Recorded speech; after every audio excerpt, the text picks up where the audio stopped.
Welcome back, everyone. It is quite a warm day here in southern New Hampshire. High of about 52 today, so there's quite a bit of melting going on and a lot of ice to deal with.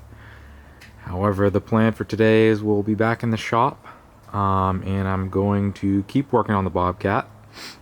A couple more quick projects on it, and maybe we will get it started today. So let's head back up to the shop and dive in.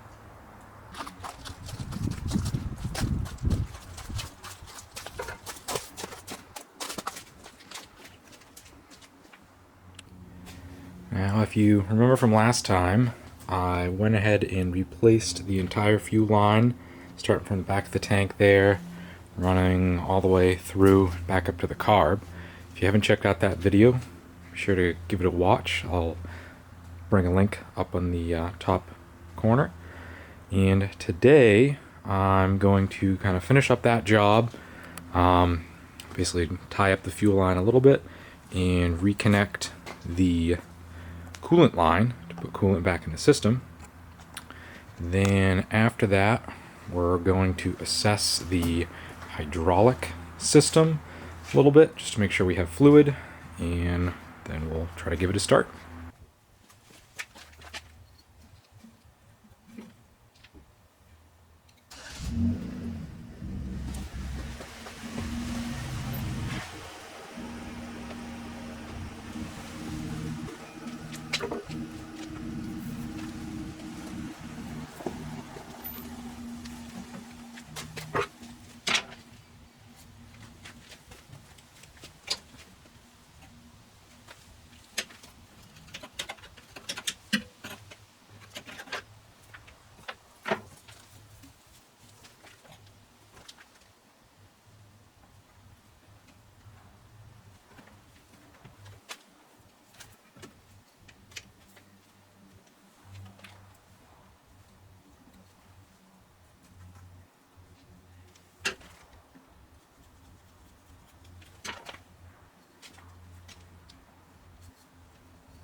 Okay, so I got the coolant lines back connected, the coil hung back up there. I did end up, I'm going to leave the kind of fan shroud out, just so I can double check, make sure we have no leaks on that fuel line, and I do have to kind of secure it a little bit better, just kind of drooping in the middle.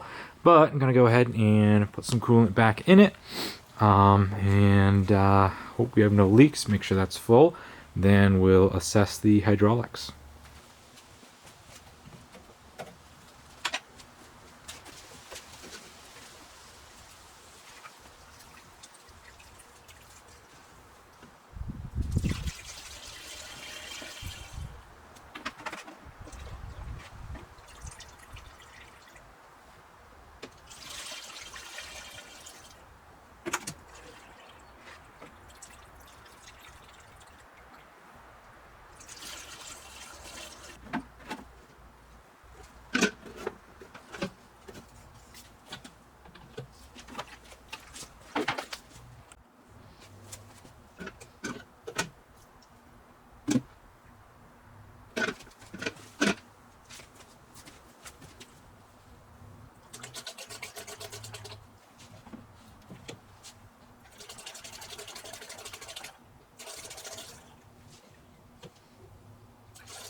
Okay, so now that there's coolant back in the system, I just jacked the arms up a little bit to give me better access to the chain case drain plug. What I'm gonna do is drain that down to the correct level. I'll probably just level up the machine a little bit so it's a little bit more accurate. Because basically what had happened is there's a lot of excess fluid down in the chain case reservoir, and I believe that's probably because one or both of the drive motors has been leaking through its seals down into that, and just over time has overfilled it. So what I'm going to do is basically drain that down to the correct level, put it back up in the correct tank, probably just run it through a quick filter first just to test, and then fire it up and see where we have leaks, and hopefully that reservoir just doesn't refill itself very quickly. Hopefully it's slow enough so we can possibly use the machine for a little bit without having to totally rebuild those, but we'll see.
Okay, so we hit a bit of a roadblock trying to get that plug out.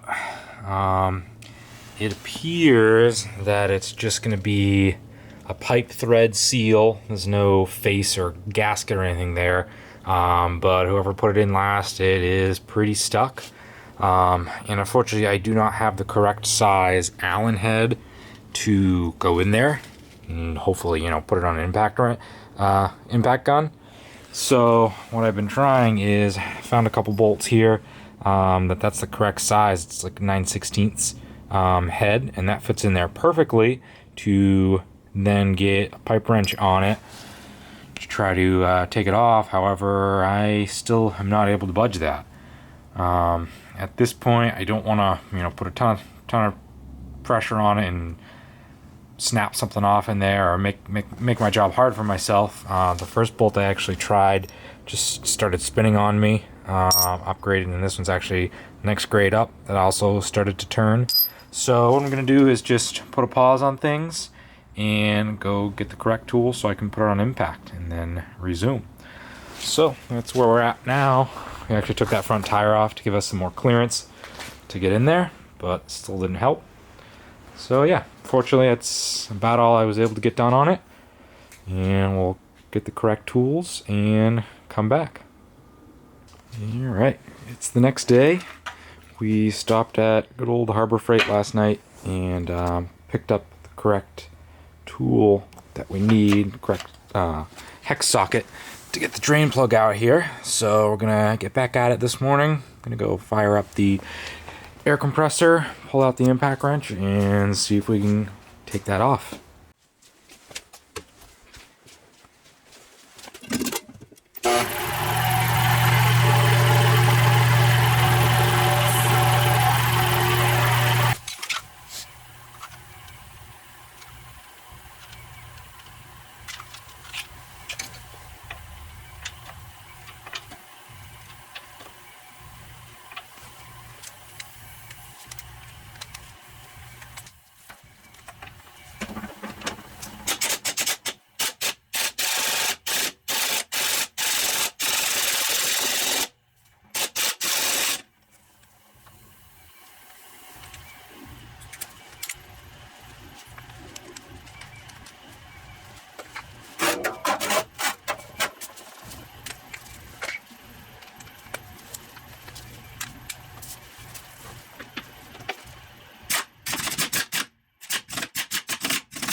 Alright, so this draining process is going rather smoothly.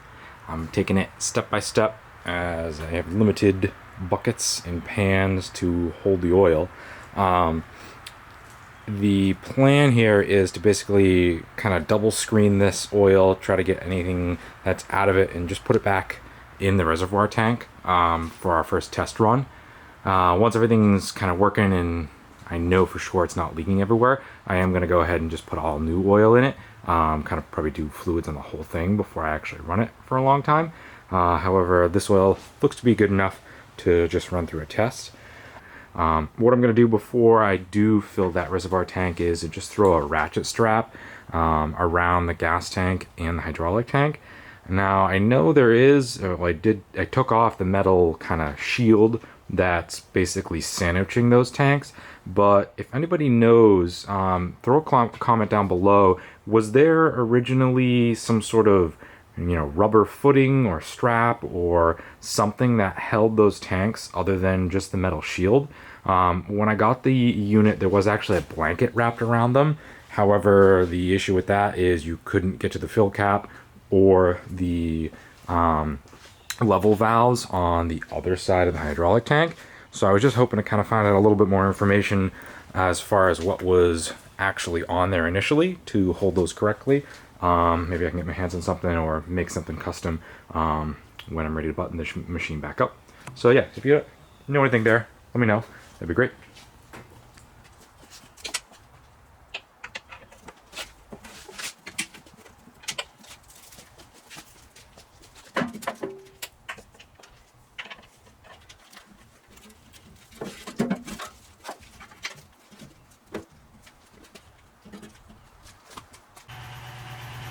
So I've been using a couple buckets to take the old filtered oil and get it back up in that reservoir.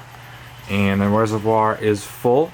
I opened up both bleed valves and I have fluid all the way up to this level here. So that should be good.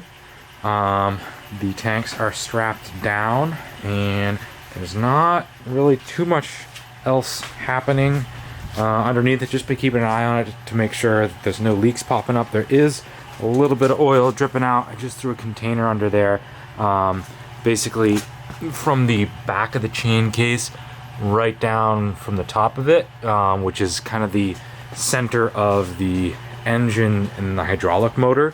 So I'm hoping that doesn't increase its speed when I get it started here, but just have to find out, and fingers crossed that we don't have any other larger leaks anywhere else. So I'm gonna keep working on it. I just have a little bit more fluid to take out of the chain case. I'll get filtered and just store in this bucket for now, and then we'll be ready to throw the seat on, plug the wiring harness back in, and see how it goes.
All right, I am ready for the first test start.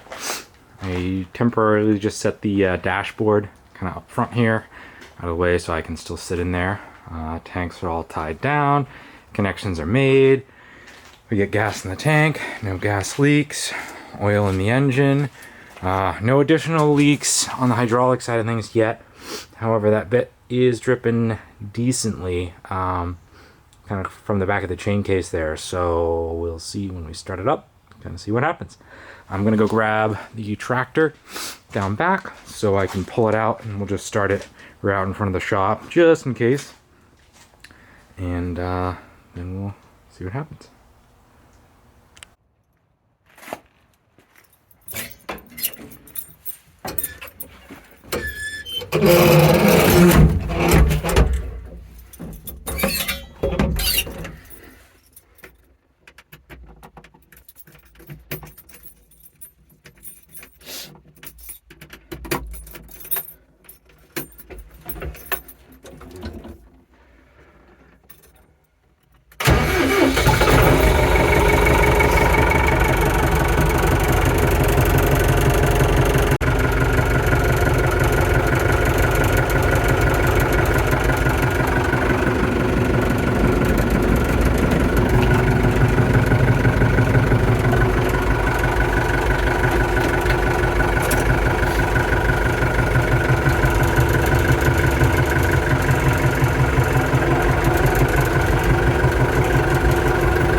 Okay, so the first start attempt was not successful. I have voltage to the voltmeter on the dash, however the contactor of the starter is not engaging. Assuming it's just going to be some sort of weird wire connection, so I got to dive into that and test some things and make sure we got power. Well, fortunately I still have not had success. I can't seem to get the starter itself to come alive.